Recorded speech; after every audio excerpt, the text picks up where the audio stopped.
Dito, mapapatunayan natin na itong si Erice ay hindi pro-Duterte. Baka sasabihin na naman, palibhasa, nagsasalita sa baho ni Bongbong Marcos, nagsasalita sa baho ng gobyernong ito, sasabihin na naman pro-Duterte. Sasabihin na naman alam na nila kung sino ang nag-i-sponsor o kung sino man ang nasa likod ni Erice. Hindi po yan pro-Duterte ha.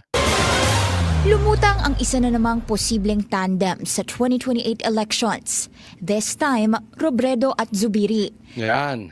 Sa The Spokes ng Bilyonaryo News Channel, sinabi ni Caloocan City Representative Edgar Erice na nananatiling si dating Vice President at ngayon Naga City Mayor Leni Robredo ang pinakamalakas na posibleng presidential bet ng Liberal Party sakaling tumakbo ito sa 2028. Siya raw ang strongest candidate na maaaring i-challenge si Vice President Sara Duterte na kamakailan ay nagpahayag na ng kagustuhang tumakbo.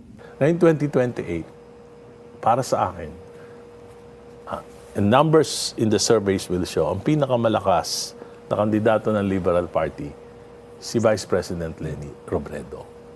Mas Yan, kita natin ha. Okay, so maliwanag si Erice Macaleni. Hindi po yan pro-Duterte. At sa katunayan, nagsasuggest pa siya na pinakamalakas na pwedeng mag-challenge kay BP Sara ay si Leni. I agree naman. That I agree. Hindi ko sinasabing mananalo si Leni.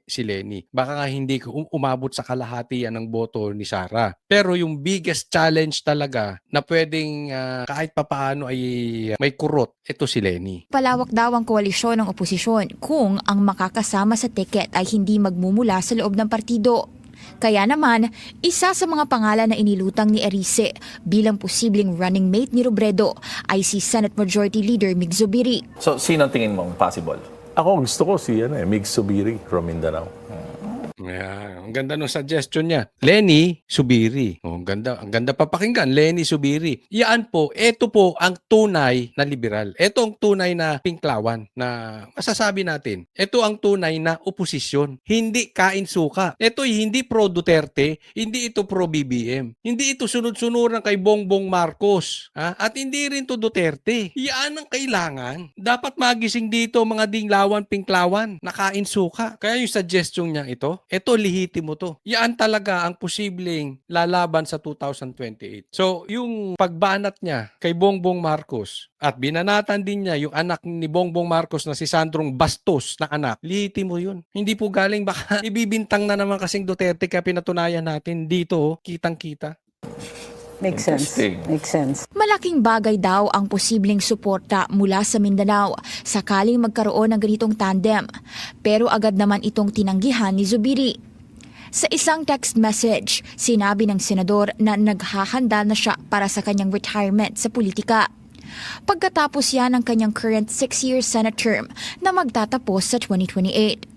Tumakbo noong 2022 si Zubiri sa ilalim ng senatorial ticket ni Pangulong Bongbong Marcos.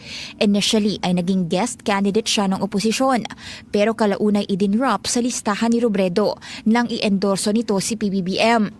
Samantala, una nang nagpahayag si Robredo na hindi siya tatakbo muli sa pagkapangulo sa Yan lang. Yun lang. Ayaw ni Leni, ayaw ni Zubiri. Talaga, kung ang kakalabanin mo naman ay isang Sara Duterte, parang masisira ang political career mo. Ha? Tama si Zubiri, mag-retire na lang siya. Pero ito yung talagang possible. Diba? Yung iba kasi sinasabi si Torre, pambihira naman ang suggestion nito. Si Trillanes, yung talagang suntok sa buwan eh. Dahil mo pa nanalo ng loto. Pero ito yung talagang possible na tandem. 2028.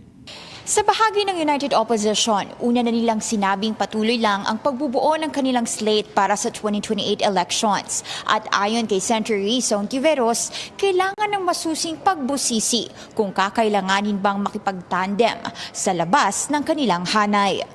Para sa agenda, Ito si Risa, wala din talagang yan ang talagang kain suka, no? Si Erice, nabanggit niya na siya'y dumaan na-experience na yung martial law. So ayaw niya talaga kay Bongbong Marcos. Itong mga baguhan natin, ito may mga ambisyon. Kaya marami tayong kakilala na dilawan, tsaka pinklawan, na nadidisappoint dito sa liderato nila dahil kinakain na yung suka. Galit na galit kay Bongbong, kinakain na. Kaya yung direksyon nila talagang medyo kakaiba eh.